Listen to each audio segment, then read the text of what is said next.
Hi everyone. இந்த வீடியோல லேட்டஸ்ட்டா நான் போட்டிருந்த சிபிஐசி, ஆர்டிஐ வேக்கன்சி கிடைச்சிருக்கு. ஸோ இது 2 டேஸ் பிஃபோரே டிஸ்போஸ்ட் ஆயிருச்சு. ஸோ இப்ப தான் என்னால பிடிஎஃப் டவுன்லோட் பண்ண முடிஞ்சது. நான் ஆல்ரெடி லாஸ்ட் வீடியோலயே சவுத் இந்தியால என்னென்ன டிபார்ட்மெண்ட்ஸ்ல ஹை வேக்கன்ஸிஸ் இருக்கு அப்படின்ட்டு ஒரு வீடியோ போட்டிருந்தேன். அதுல இருக்கிற எல்லா டிபார்ட்மெண்ட்ஸ்க்குமே நான் இண்டிவிஜுவலா ஆர்டிஐ போட்டிருந்தேன். ஸோ அதுல இந்த சிபிஐசி மட்டும் நமக்கு இப்போதைக்கு கிடைச்சிருக்கு. லெட்ஸ் ஹோப் அது மத்த டிபார்ட்மெண்ட்ஸும் சீக்கிரம் வரும் அப்படின்ட்டு. ஸோ இந்த சிபிஐசி வேக்கன்ஸிஸ் பார்க்கறதுக்கு முன்னாடி 2 விஷயம். ஃபர்ஸ்ட் இந்த சேனல்ல எவ்ரி மண்டே ஈச் இது ஷார்ட் ஹேண்ட் கிளாஸஸ் ஒரு சாப்டர் எவ்ரி வீக் அப்லோட் பண்ணிட்டு இருக்கேன். ஸோ அதோட இனிமேல் every Wednesday or Tuesday, Thursday அந்த மாரி டைம்ல இங்கிலீஷ் கிராமர் கிளாஸஸுமே ஒரு வாரமும் ஒரு டாபிக் அப்லோட் ஆகும். ஸோ அரவுண்ட் 15 டூ 20 டாபிக்ஸ் இருக்கும். இங்கிலீஷ் கிராமர் மட்டும் இல்லாம other topics cloze test, reading comprehension so இது எல்லாமே அ ரூல்ஸு, டிப்ஸ் எல்லாமே எவ்ரி வீக் அப்லோட் ஆகும். ஸோ வேணும்னு நினைக்கிறவங்க அந்த இத சீரிஸ ஃபாலோ பண்ணிக்கலாம். So and one more thing என்கிட்ட நான் எந்த கோர்ஸும் சேல் பண்ணல. அ எதுவுமே என்கிட்ட கிடையாது. யாருமே என்ன கேட்காதீங்க. இப்போதைக்கு நான் ஷார்ட் ஹேண்ட் மட்டும் தான் டீச் பண்ணிட்டு இருக்கேன். So short hand classes and course already இந்த சேனல்லயே போஸ்ட் பண்ணியிருப்பேன். அது மட்டும் தான் என்கிட்ட இருக்கு. வேற எந்த கோர்ஸ் இங்கிலீஷ், ரீசனிங், ஸ்டெனோ கோர்ஸ்ன்னு எதுவுமே என்கிட்ட இல்ல. யாருமே என்கிட்ட இனிமேல் கேட்காதீங்க. ஸோ வேக்கன்சில பார்த்தோம்னா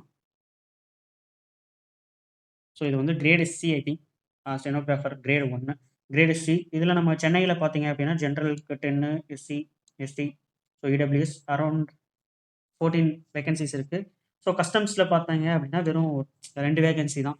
ஸோ நமக்கு கிரேட் சி மோஸ்ட்லி யாரும் இது பண்ண மாட்டீங்க. கிரேட் டில பார்த்தோம் அப்படின்னாலுமே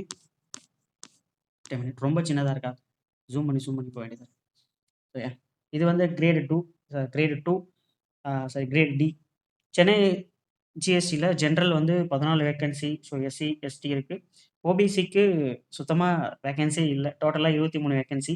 இதுவே கஸ்டம்ஸ் பார்த்தீங்க அப்படின்னா 6, 2 ஸோ எஸ்டிக்கு 0 வேக்கன்சி. ஓபிசில 3 வேக்கன்சி இருக்கு. இடபிள்யூஎஸ்ல 1 இருக்கு. ஸோ டோட்டலா 12 வேக்கன்சி. ஸோ இந்த ஜிஎஸ்டி கஸ்டம்ஸ் இது பொறுத்தவரைக்கும் ஜெனரலுக்கு ஓரளவுக்கு வேக்கன்சிஸ் இருக்கிற மாரி இருக்கு. I think. So in compare to other SC, ST, ஓபிசியோட கம்பேர் பண்றப்போ, இங்க பார்த்தீங்க அப்படின்னா, ஜிஎஸ்டி கஸ்டம்ஸ்ல ஒரு 20 வேக்கன்சி நமக்கு இருக்கு. ஸோ அதனால கிரேட் டி சூஸ் பண்றவங்களுக்கு, ஜெனரல்ல இருக்கிறவங்களுக்கு இந்த இது ஒரு ஹைலி பிரிஃபரன்ஸா குடுக்கலாம் நம்ம. ஸோ அதர் கம்யூனல் ரிசர்வேஷன்ல இருக்கிறவங்களுக்கு கொஞ்சம் கிடைக்கிறது கஷ்டம் தான்.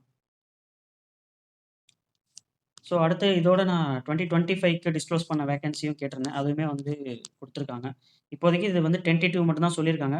ஸோ இது இன்கிரீஸ் ஆகுறதும், டிக்ரீஸ் ஆகுறதும் அப்புறமேல் பார்த்தா தான் தெரியும். லெட்ஸ் ஹோப் இது டிக்ரீஸ் ஆகாது, இன்னும் இன்கிரீஸ் ஆகும்னு நம்புவோம். ஸோ இது ஸ்டெனோகிராஃபர் 2025க்கு அவங்க எஸ்எஸ்சி சைட்லருந்து டிஸ்க்ளோஸ் பண்ணது. ஆ ஜிஎஸ்டில ஜெனரல்ல 4 அதே மாரி கஸ்டம்ஸ்ல ஜெனரல் 4. ஸோ இது கிரேடு சிக்கு. அதே மாரி எஸ்சி, எஸ்டில சுத்தமா வேக்கன்சி இல்ல. ஓபிசில சென்னை ஜிஎஸ்டில மட்டும் ஒரு வேக்கன்சி இருக்கு. ஸோ டோட்டலா 6 வேக்கன்சி. கஸ்டம்ஸ்ல 4 வேக்கன்சி 4மே ஜெனரலுக்கு தான். ஸோ அடுத்து நம்ம கிரேட் டி போனோம் அப்படின்னா, சென்னை ஜிஎஸ்டில அதே மாரி ஜெனரலுக்கு 4, கஸ்டம்ஸ்ல ஜெனரலுக்கு 1 இருக்கு. எஸ்சில 1 இருக்கு. ஓபிசில ஜிஎஸ்டில மட்டும் 1 இருக்கு. ஸோ வேக்கன்சி இது கம்மி தான். ஸோ டோட்டல் வேக்கன்சியே கம்மி தான். I think. 261ன்னா இப்ப நம்ம இதிலேயே பார்த்தீங்கன்னா, இதிலேயே மொத்தம் 65 வந்துருச்சு. ஸோ கஸ்டம்ஸ் இதில மட்டுமே 65. கிட்டத்தட்ட 261ல 65 மீதி 190 வேக்கன்சி தான் அதர் டிபார்ட்மெண்ட்ஸ்ல இருந்து வந்திருக்கு. So let's hope vacancies will increase. So that's all இந்த வீடியோ. இந்த பிடிஎஃப் நான் டெலகிராம்ல போட்டு விடுறேன். டெலகிராம்ல டவுன்லோட் பண்ணி வச்சுக்கோங்க. ஸோ அதர் டிபார்ட்மெண்ட்ஸ்ல அந்த மாரி இருந்த ஆர்டிஐ வந்துச்சுன்னா நான் அப்லோட் பண்றேன். So that's all.